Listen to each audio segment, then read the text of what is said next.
A conversa é sobre eleições. No Brasil ou nos Estados Unidos, as últimas semanas têm sido de disputa política. E a pauta racial, assim como a presença massiva e histórica das mulheres negras neste cenário, são destaques. Sem mais delongas, vamos direto e reto ao nosso papo de hoje, porque a gente tem pressa de mudança e 2022 está logo ali. Bora lá?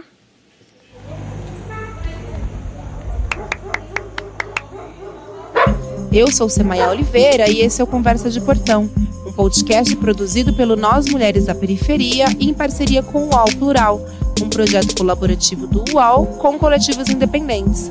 Semanalmente, nós ouvimos a opinião, análise ou história de mulheres sobre notícias que são importantes para nós. Hoje a gente recebe a cientista social e mestre em sociologia pela UERJ, Ana Carolina Lourenço, que é uma das cofundadoras e coordenadora política do Mulheres Negras Decidem, que é uma plataforma que reúne dados, informações e desconstrói mitos sobre a participação das mulheres negras na política. Hoje o nosso papo com a Ana é sobre as eleições que acabaram de acontecer, mas principalmente sobre como ela enxerga os próximos processos eleitorais no nosso país. Ana, é um prazer receber você aqui hoje no Conversa de Portão. Muito obrigada pelo convite. Estou super animada para fazer um pouco desse exercício de previsão de futuros, né?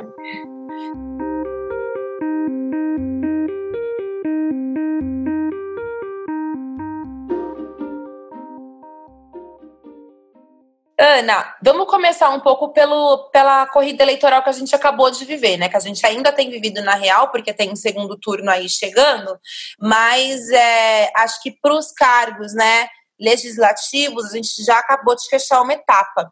E esse foi um ano em que a gente viu uma proporção de candidatas e candidatos negros dispararem, assim, né? A gente é um marco histórico que a gente acabou de viver. E a que você atribui esse fenômeno?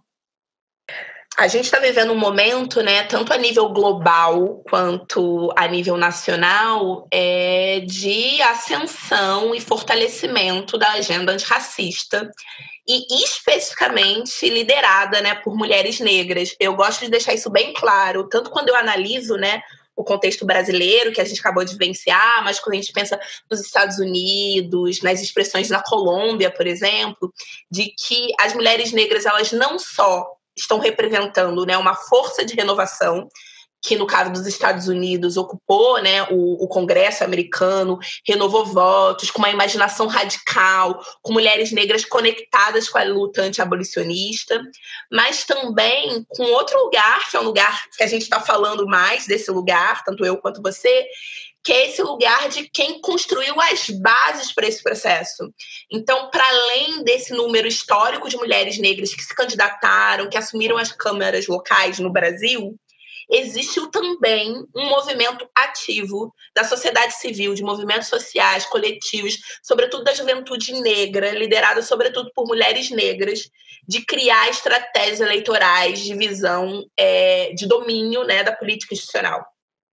Isso aconteceu nos Estados Unidos, então a gente falou muito da Stacey Abrams, a gente falou muito da Patricia Hill Collins, né, do Black Lives Matter, ou seja, esses grandes nomes de mulheres que criaram a estratégia de tentativa de poder da maior democracia do mundo, né, no caso dos Estados Unidos, mas também no caso brasileiro, onde desde das candidatas, né, que mais representam, né, as vozes progressistas, são mulheres negras, mas também essas grandes articuladoras políticas, pessoas que estão pensando em estratégia, como Mulheres Negras Decidem, como o Voto em Preta, como Blogueiras Negras, ou seja, um conjunto de... O Enegrecer a Política também, com a Ingrid Farias, ou seja, um conjunto de mulheres negras que não se candidataram, mas que criaram bases para isso. Então, eu diria que eu explico isso porque não é sempre que isso acontece na história, e a gente está vivendo isso agora, onde boas ideias, vontade política se encontram com uma energia real de mudança, né? E que, no caso do Brasil, isso está corporificado em mulheres negras, em movimentos de mulheres negras. Esse ano a gente teve o lançamento do documentário Sementes também, né? Que fala muito dessa trajetória após o assassinato totalmente criminoso de Marielle, que até hoje a gente espera um retorno, uma resposta. E aí mostra muito pela perspectiva do Rio de Janeiro, dessa ascensão de sementes de Marielle. Mas eu queria te ouvir um pouquinho sobre isso. Você atribui esse movimento todo que a gente tem vivido nesse ano bastante ao que aconteceu a Marielle como uma resposta, ou Marielle já era uma resposta? Para mim, Marielle já era uma resposta. O movimento, né, a gente no Mulheres Negras Decidem, a gente parte desse lugar, né, de que é um mito de que os movimentos de mulheres negras e as mulheres negras não disputaram a política institucional, muito pelo contrário. A gente tem até um podcast que foi o nosso primeiro, que a gente mostra um pouco sobre as estratégias eleitorais dos movimentos de mulheres negras desde a redemocratização das eleições de 1982 até as eleições de 2016. E a gente entende ali uma continuidade. Ou seja, a gente é um movimento que um dos nomes mais importantes, como Lélia Gonzalez, foi candidata a deputada federal na primeira eleição aberta pós-ditadura. Então, assim, a gente vem de um movimento político que tem, sim, um projeto, um olhar sobre a política institucional. Mas, sem sombra de dúvidas, houve uma mudança que eu e outras pessoas, outras ativistas e sociólogas, marcam a Marcha de Mulheres Negras em Brasília em 2015. Eu estava lá. Para mim, foi um dos momentos, assim, até hoje, mais expressivos da minha vida política, de participação política. Depois disso, os protestos pelo assassinato da Marielle Franco. E em 2015 aconteceu uma junção, assim, do jovem feminismo negro, dos jovens movimentos de mulheres negras, dessa geração que tinha entrado de forma massiva, né, nas universidades por políticas de ações afirmativas, mas que estavam caminhando lado a lado dessas mulheres negras mais velhas. Então estava lá Jurema Werneck, Nilma Lino Gomes, todas naquele mesmo tempo e espaço. Então, e vivendo um momento de crise democrática, né, que foi 2015, que hoje, quando a gente fala isso, parece tão longe, mas que a gente estava lá, mulheres contra o Cunha, era da defesa contra o golpe, né, que era aquele contexto. E aí, em 2016, a gente vai ter essas primeiras campanhas eleitorais de mulheres negras construídas muito com uma nova base eleitoral. E aí eu cito aqui a Marielle Franco, do Rio de Janeiro, que eu me envolvi muito, né? Conheci a Marielle, era uma pessoa que eu acompanhei muito o trabalho. Áurea Carolina, Talíria Petrone, né? Ou seja, essas mulheres negras que, de fato, inovaram na maneira de... e construíram muito com uma base de movimentos de mulheres negras e luta antirracista. E aí o que acontece, na verdade, o que explica essa ascensão de sementes e de novas vozes de mulheres negras depois da execução trágica da Mari, é exatamente que ela veio disso. Ou seja, não foi preciso rearticular um discurso, um pensamento, uma maneira de fazer depois do assassinato da Mari em março de 2018. Porque, na verdade, ela é parte dessa construção que estava articulado. Então, isso tomou, né, a agenda pública, porque, na verdade, as mulheres negras que demoraram décadas para construir as condições daquele tipo de campanha se sentiram diretamente invadidas, violentadas. E eu acho que a gente estava também num momento muito bom, né, do ativismo de mulheres negras. Então, a gente estava muito organizada. O Mulheres Negras Decidem surgiu meses antes disso. A gente já se conhecia e está se conhecendo cada vez mais, mas, né, os movimentos já se conheciam. Então, na verdade, eu acho exatamente isso, que o que a gente vive hoje tem, sim, relação com a execução da Marielle Franco, mas, na verdade, ela é fruto desse processo mais longo, que eu diria, desde a redemocratização, de uma agenda que une o movimento de mulheres negras com a disputa da política institucional, e que teve uma ruptura com o assassinato da Mari e que possibilitou um novo processo de articulação e coordenação. E aí, pensando nessa política institucional, a gente pode dizer que agora, em 2020, pouco mais da metade das candidaturas ao executivo são de homens brancos, né? 55%. As mulheres representam 13,05% do total e as mulheres negras, 4,5%. Então, toda essa estratégia que as mulheres negras têm criado ao longo das últimas décadas, né, e que tem aflorado com mais força agora, e essa participação, ela está muito mais nos cargos legislativos, né? Então, como é que você avalia isso nos pontos positivos e negativos, né?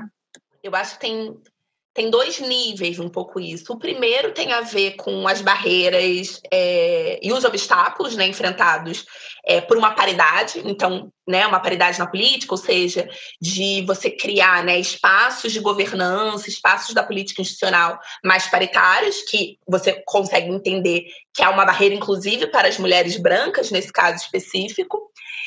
E aí tem uma coisa um pouco do funil, né, das estruturas de poder, aonde, né, os cargos, né, teoricamente mais baixos são mais abertos à diversidade e à ocupação de mulheres, pessoas negras, e os cargos mais altos não são tão abertos. Eu digo isso teoricamente porque, por mais que exista um vício, né, da gente interpretar que o prefeito e a prefeita são muito mais importantes do que as vereadoras e os vereadores, isso não é verdade. Na verdade, né, o Pacto Federativo Brasileiro dá muito poder ao legislativo. Então, na verdade, é muito bom ter muitas mulheres negras vereadoras, tem um orçamento público, são elas que vão poder disputar as políticas de saúde municipal para o próximo ano, garantir que as políticas sociais, que têm como principal beneficiário as famílias negras, sejam garantidas como um marco, né, mandatório. Então, dito isso, eu digo que sim, existe um desafio concreto nos cargos do executivo, porque existe um debate que precisa ser feito sobre o poder dos partidos políticos na construção tanto dessas agendas como nesse processo de recrutamento e treinamento de candidaturas. E por mais que as mulheres negras tenham, sim, uma longa trajetória no interior dos partidos políticos brasileiros, há uma série de tensões, né? Essas tensões, elas passam pela capacidade de construir processos de financiamento público, que recentemente, né, teve na pauta, né, na pauta da opinião pública por conta da decisão do TSE, né, e referendada pelo STF, mas também diz mais sobre uma rede de apadrinhamentos, capacidade de gerar redes políticas, e também a gente não pode deixar de lado os obstáculos específicos gerados por violência, né, por violência política no Brasil. Mesmo que as como eu agora já me contradizendo um pouco, né, porque eu disse que tinham níveis de importância semelhantes, ou talvez até mais interessantes quando a gente pensa no legislativo, mas inegavelmente o modelo da eleição no Brasil, ela dá muita centralidade às eleições majoritárias, que a gente chama, né, as eleições aos cargos do executivo, porque são as eleições que são acompanhadas por debate público, são eleições onde se produz mais mídia e discurso. Então, para além de produzir indicadores, ou seja, mais saudáveis para a democracia, a gente falar a paridade nos cargos de chefia do executivo municipal, né? Ou seja, isso é positivo para a nossa democracia, existe também a positividade de mulheres negras disputarem esses cargos, porque já está provado de que quanto mais mulheres e mulheres negras disputam cargos do executivo, existe uma avalanche, uma onda que acontece, que centraliza, né, os discursos de pautas feministas, pautas pró-direitos humanos, no debate eleitoral, porque há uma cobertura extensiva no debate, ao longo do processo eleitoral da corrida majoritária. Então, a gente explica, primeiramente, porque uma campanha majoritária ela é muito cara, sobretudo em capitais e em cidades de médio e grande porte. Então, isso também explica a concentração de mulheres negras e mulheres em prefeituras mais empobrecidas e de menor porte fora da capital. Mas o segundo processo tem a ver, sem sombra de dúvidas, com como se constrói esses processos de recrutamento de candidaturas e treinamento, e que esses processos ainda são dominados pelos sistemas partidários, que ainda são liderados, em sua maioria, por homens brancos de meia idade, e que ainda são, sim, muito refratários a essa nova agenda. Mas isso está mudando, a gente cada vez mais tem no interior dos partidos políticos setoriais de mulheres, setoriais de debate racial, que são muito, que lideram, né, esses processos de transformação de dentro, e existe também um acompanhamento e mais controle social da gente, né, da sociedade civil, dentro dessas estruturas. Então, eu acho que a gente está num processo de transformação, mas que é mais lento e gradual do que a gente gostaria.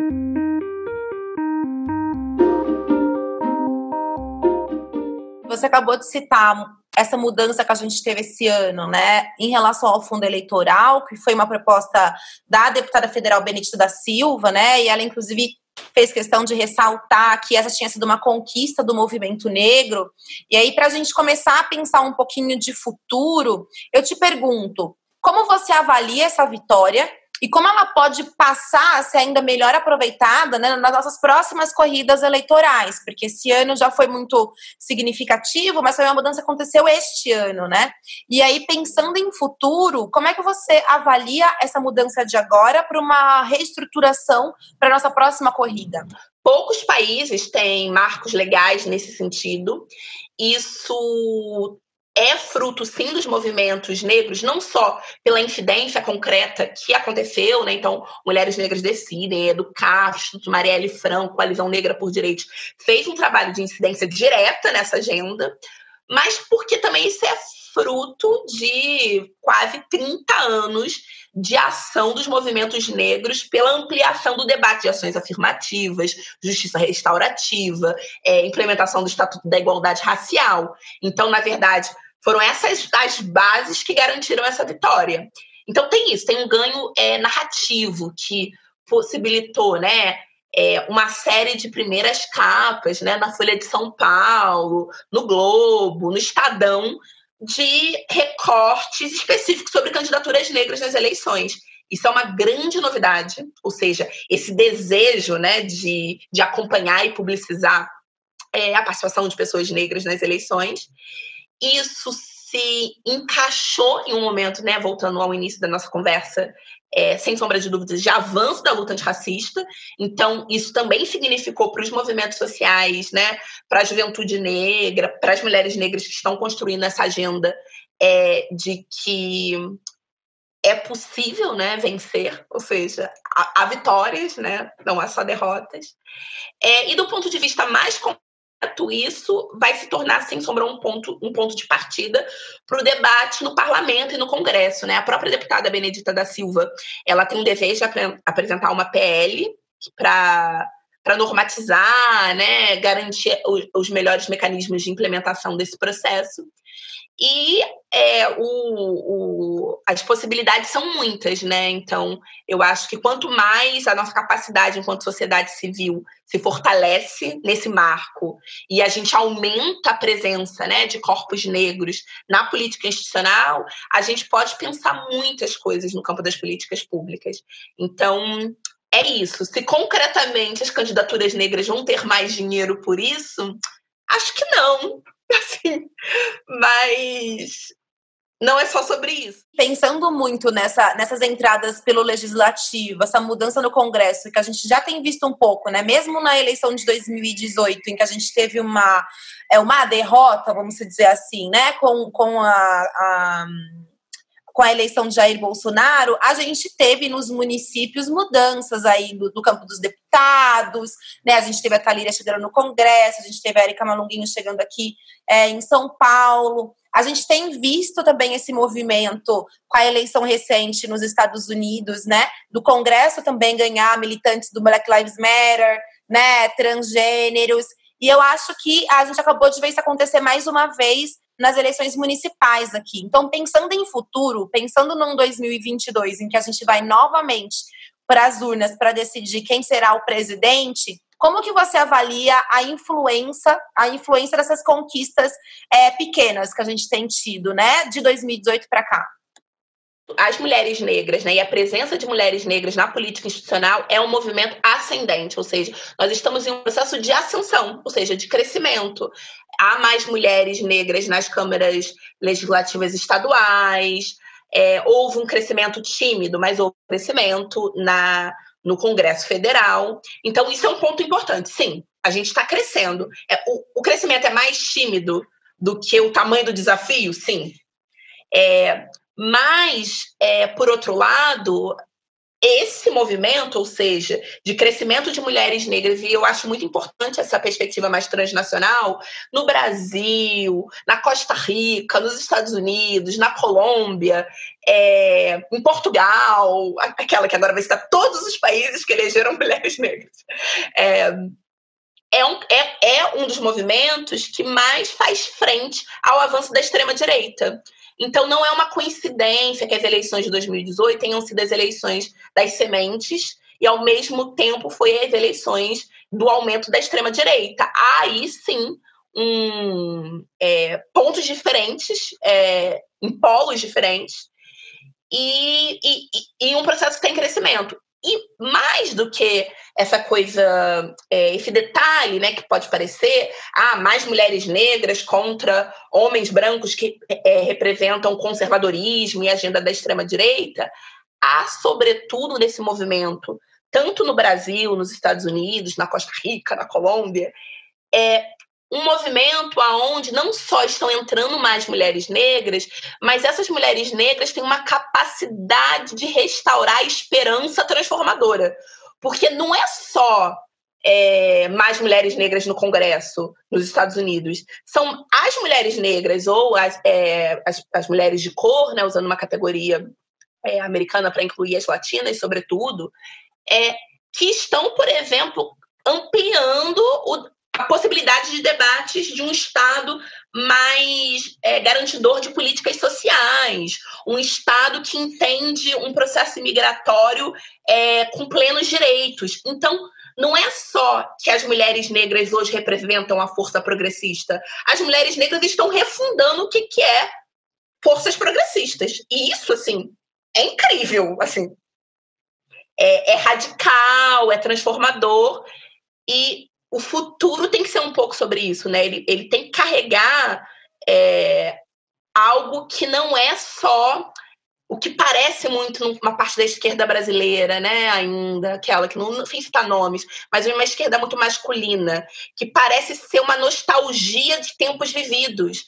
Mas esses tempos vividos, eles foram absolutamente violentos, eles foram desrespeitosos dos marcos de justiça socioambiental, eles rifaram cabeças das mulheres negras, da juventude negra. Então, acima de tudo, as mulheres negras que estão ocupando esses espaços, elas apresentam um novo, aquilo que pode ser um futuro transformador, né? E que, de fato, aponta para progressos, avanços. Como você avalia essa mudança do eleitorado também, né? Pensando nas nossas periferias, na nossa maioria preta aqui no Brasil, e nisso que você acabou de dizer que há esperança, né? Se as mulheres negras eleitas têm essa capacidade de restaurar uma esperança, será que é por isso que estamos votando mais nessas pessoas, nessas mulheres? Essa base eleitoral transformada, representada pelas mulheres negras, no caso brasileiro, é sim um vetor de mudança. Isso significa que a radicalização, e aí eu estou usando essa palavra, mas pensando ela no seu melhor sentido, a radicalização da base eleitoral representada pelas mulheres negras faz avançar a democracia. Ou seja, uma base eleitoral mais anti-abolicionista, anticriminalização, uma base eleitoral mais alinhada com os debates de justiça socioambiental, com uma nova pauta sobre segurança pública, é uma base eleitoral que gera representantes mais alinhados a isso. Mas isso quer dizer, isso é um retrato perfeito? É um espelho? Não. Então, por isso que eu acho que é muito interessante o caso que está acontecendo com as mulheres negras como eleitoras, porque elas não só votam em políticas progressistas, como a gente pode dizer, mas elas têm feito uma coisa que ainda há poucos estudos no Brasil sobre, que é produzindo grandes ondas e movimentos de engajamento eleitoral. Porque, assim, eu e você aqui, a gente não está só votando em mulheres negras, né? A gente está aqui criando movimentos de escala para as pessoas votarem em mulheres negras, votarem pela democracia, votarem por políticas redistributivas, ou seja, é o que nos Estados Unidos isso é muito estudado, que é sobre esses processos de engajamento de voto, né? Que é o fenômeno Obama, né? Que as pessoas falam muito, mas é dessas pessoas que saem para, se puderem, levar 100 votos, né? Então, sim, eu acho que no caso brasileiro, não só essas políticas negras representam um movimento de mudança e transformação, mas essa base eleitoral que está possibilitando a chegada dessas mulheres negras também tem apontado para um processo de engajamento pró-democracia, pró-defesa do sistema político e reconstrução do sistema político de forma bem inédita, assim, sabe?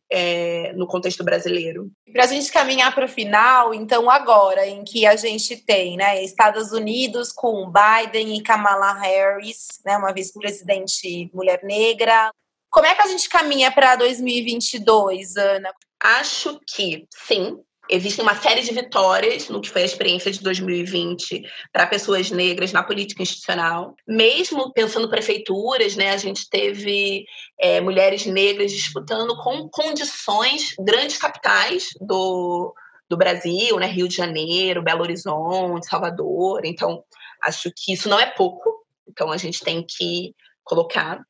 E eu acho que a maior lição e, ao mesmo tempo, o maior desafio para a gente chegar em 2022, e aí eu acho que, nesse caso, sem sombra de dúvidas, os diálogos entre Brasil e Estados Unidos são fundamentais, que é uma coisa que a Angela Davis disse, né, para entender o fenômeno do Obama, que foi... O problema não foi o Obama, o problema foi que a juventude que se mobilizou de forma inédita para eleger o Obama, em seguida não criou um movimento de massa para continuar empurrando o Obama para a construção de suas agendas. E que aí, né, o Black Lives Matter, ele se coloca nesse lugar, ou seja, estamos... Então, no dia seguinte, né, das eleições, né, que elegeram uma quantidade histórica de mulheres negras e renovação de mandatos de mulheres negras agora, os Estados Unidos, o Black Lives Matter lançou um PAC, que é um comitê para incidir em processos legais, em políticas de lei. O Black Lives Matter está falando em fazer incidência para construir uma nova Constituição dos Estados Unidos. É nesse nível. E, ao mesmo tempo, os movimentos de mulheres negras no Brasil, a Coalizão Negra por Direitos, representa também um momento de atualização da luta antirracista no Brasil, absolutamente estratégica, que acompanha processos de construção de políticas públicas, que faz incidência, litigância e estratégia nas cortes superiores. Ou seja, o desafio é como a gente entende que empurrar corpos negros e agendas negras na política institucional é um processo pré-eleitoral e pós-eleitoral. E como a gente faz isso, de fato, enquanto movimento social, enquanto grupos e organizações. E eu tô muito esperançosa, porque é isso, a gente está falando aqui agora sobre reflexões de pós-eleições, o Mulheres Negras Decidem tem uma série de atividades, ações, produtos que estão sendo pensados para 2021, se criou uma relação muito estreita de movimentos sociais, de apoio, né, e proteção dessas mulheres negras que estão ocupando. Então, basicamente, o principal desafio é como a gente deixa animada, né, e potente, entendendo o papel da sociedade civil e dos movimentos sociais, de empurrar a agenda mais radical, mais transformadora no interior da política institucional. E aí eu acho que a gente está bem organizado, assim, sabe? Tanto aqui quanto nos Estados Unidos. Então é como se a gente estivesse em estado de campanha eleitoral permanente. De estado de campanha de causa, né? Tipo, que é uma coisa que o movimento negro faz, e faz muito bem. E eu acho que o que está acontecendo agora é um processo de articulação e coordenação de esforços bem diferenciado, né? A gente está se conhecendo mais, a gente faz mais ações conjuntas, a gente complementa, né, nossas falhas, a gente pede ajuda. Então, a gente está num momento, né, de fortalecimento como um movimento, né? O movimento negro brasileiro, atualmente, sem sombra de dúvidas, é um dos mais estratégicos, comprometidos e avançados movimentos sociais do cenário atual. É um dado. Muito obrigada, Ana. Obrigada pela sua participação, muito esperançosa e inspiradora. Obrigada a você pelas perguntas, eu adorei. E estamos assim super disponíveis, assim. Aproveito assim rapidinho para falar, né, para as pessoas seguirem Mulheres Negras Decidem nas redes sociais. A gente tem muita coisa e para lembrar, né, essa vai ser uma agenda que a gente tem que chegar com o ânimo e o entusiasmo lá na altura em 2022 para de fato impactar esse processo mais nacional, né? E para, de fato, retirar a extrema-direita da chefia, né, do Estado brasileiro.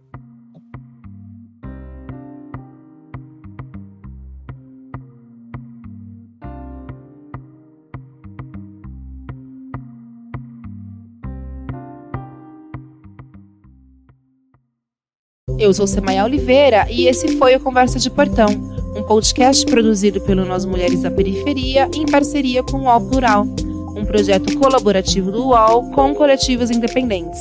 Semanalmente, nós ouvimos a opinião, análise ou história de mulheres sobre notícias que são importantes para nós. Você pode ouvir a gente no Spotify, Deezer, Google Podcast e por WhatsApp. É só se cadastrar na nossa lista de transmissão. Esse podcast foi produzido por Carol Moreno, trilha sonora e edição por Sabrina Teixeira Novaes e Camila Borges. Hoje eu fico por aqui e até a nossa próxima Conversa de Portão.